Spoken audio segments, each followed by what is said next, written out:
Keeping the bodies hidden caused more trouble than it was worth.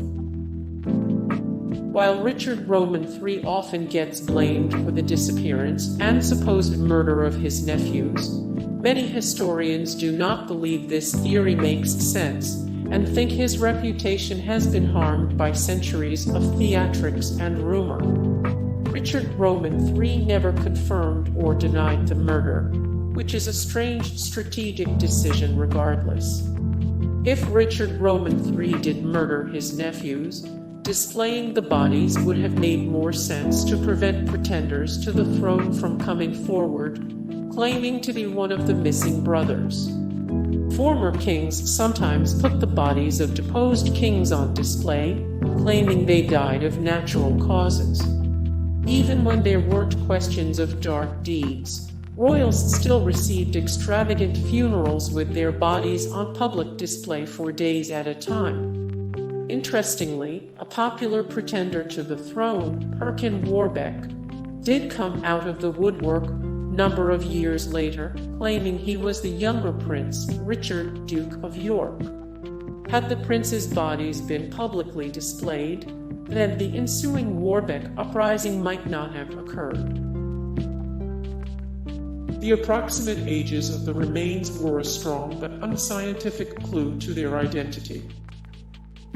During the 1933 investigation, the scientists approximately determined the age of the remains, a huge factor in perpetuating the belief that they indeed belonged to the lost princes.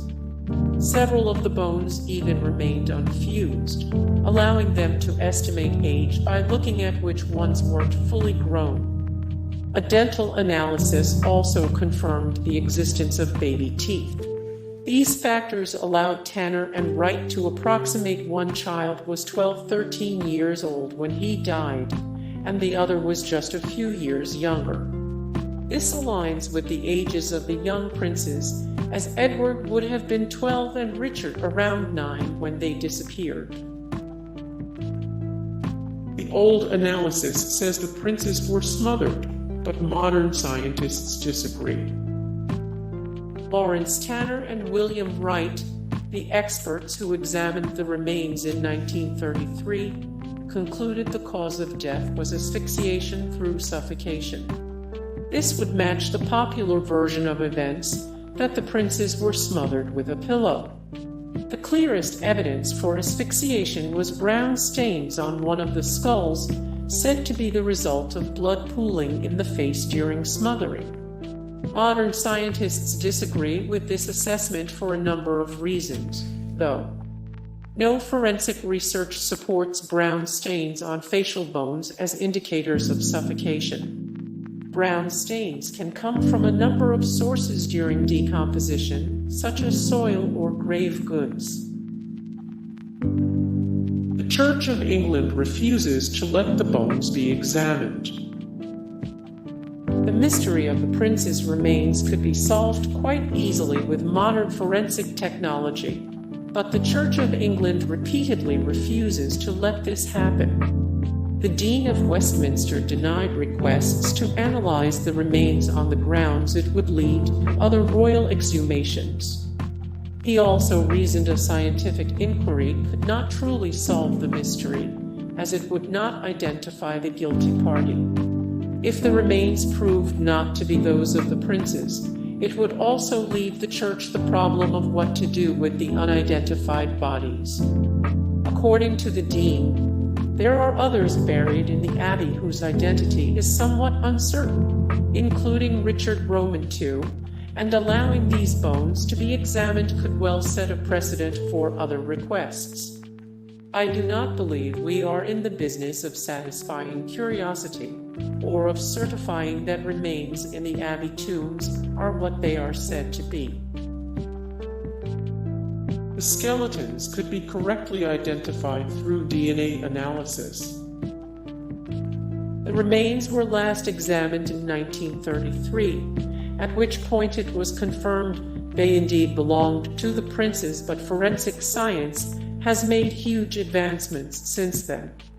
The initial conjecture was based off the presence of unfused bones, baby teeth, and the estimated ages of the remains, but not much else. Modern scientists now say little could conclusively be proven by simply looking at the bones. With juvenile skeletons, no way exists to prove the sex of the remains, meaning the remains are not necessarily male. DNA analysis, however, could discover a family connection, and the sex of the remains, while radiocarbon dating would determine approximately when the children died. Richard Roman III's remains could solve the mystery. The remains of Richard Roman III may eventually unravel this 500-year-old mystery. After his body was discovered under a parking lot in 2012, new DNA evidence suddenly became available. King Richard Roman III's DNA could conclusively prove the family connection, lending credence to the theory he murdered his nephews. His DNA could also disprove the remains belonged to the princes, creating more questions about what really happened to the missing boys. If Richard Roman III's skeleton disproves the identity of the bodies, he would be instrumental in clearing his own name centuries after his death.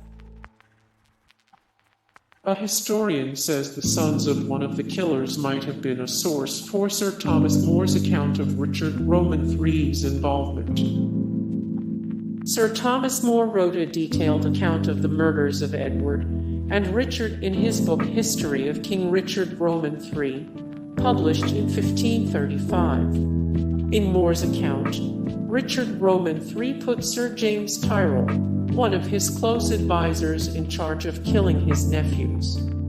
Tyrrell in turn ordered his horsekeeper, John Dighton, and tower guard Miles Forrest to carry out the act.